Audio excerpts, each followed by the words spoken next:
பூண்டி ஏரியிலிருந்து உபரி நீர் திறப்பு அதிகரிக்கப்பட்டிருக்கிறது. சென்னையின் குடிநீர் ஆதாரமான பூண்டி ஏரியிலிருந்து திறக்கப்படும் உபரி நீரின் அளவு அதிகரிக்கப்பட்டிருக்கிறது. அண்மை செய்தியாக பார்க்கிறோம். கூடுதல் விவரங்களை வழங்குவதற்காக செய்தியாளர் எழில் இணைந்திருக்கிறார். எழில், என்ன விவரம்? திலகவதி, சென்னையின் குடிநீர் ஆதாரமாக பார்க்கப்படக்கூடிய இந்த பூண்டி ஏரியில் முழு கொள்ளளவை எட்டியதால் நேற்று வடகிழக்கு பருவமழை முன்னெச்சரிக்கை நடவடிக்கையாக மொத்தமுள்ள 16 மதகுகளிலிருந்து 7 மற்றும் 10 ஆகிய 2 மதகுகள் வழியாக வினாடிக்கு 700 கனஅடி என்ற விதத்தில் கொசலை ஆற்றில் உபரி நீர் திறக்கப்பட்டது. அப்படி திறக்கப்படக்கூடிய தண்ணீர் பாதுகாப்பாக இருக்க, அதாவது கரையோர மக்கள் பாதுகாப்பாக இருக்கும் மாவட்ட நிர்வாகம் அறிவுறுத்தி இருந்தது.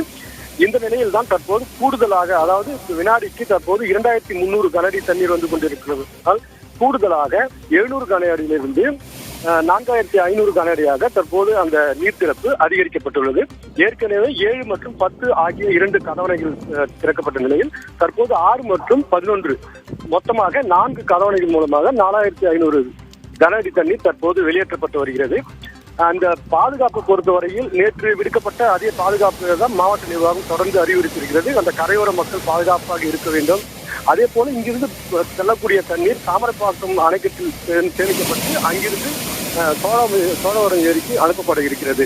இந்த நிலையில் நேற்று இதே அதாவது பூண்டி ஏரியில் நீர் திறப்பு திறந்த அதே நேரத்தில் புழல் ஏரியிலும் நேற்று வினாடிக்கு 200 கனஅடி தண்ணீர் திறக்கப்பட்டது.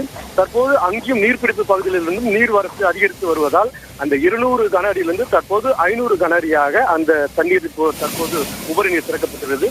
அங்கிருந்து புழல் ஏரியினுடைய உபரி நீர் கால்வாயில் இருக்கக்கூடிய தாழ்வான பகுதியில் இருக்கிற மக்களும் பாதுகாப்பாக இருக்கும் மாவட்ட நிர்வாகம் அறிவுறுத்தியிருக்கிறது. இதே நேரத்தில் மாவட்ட ஆட்சியர் இந்த மழை காலங்களில் பாதுகாப்பாக இருக்க வேண்டும். அதே போல மின் கம்பங்கள், மின்மாற்றிகள் உள்ளிட்ட பகுதிகளுக்கு செல்ல வேண்டாம். வீடுகளில் இடி மின்னல் போன்ற நிகழ்வுகள் நடக்கும் போது வீட்டு உபயோக பொருட்களான ஃப்ரிட்ஜ், வாஷிங் மிஷின், அதே போல மிக்சி, கிரைண்டர் அந்த பொருட்களை பயன்படுத்த வேண்டாம். அதே போல அதில் அருகில் செல்ல வேண்டாம் எனவும் தெரிவித்திருக்கிறார். அதாவது தொடர்ந்து செல்போன் போட்டபடி சார்ஜர் போட்டபடி செல்போனில் பேசுவதையும் தவிர்க்க வேண்டும் எனவும் மாவட்ட ஆட்சியர் அறிவுறுத்தியிருக்கிறார். விவரங்களுக்கு நன்றி எழில்.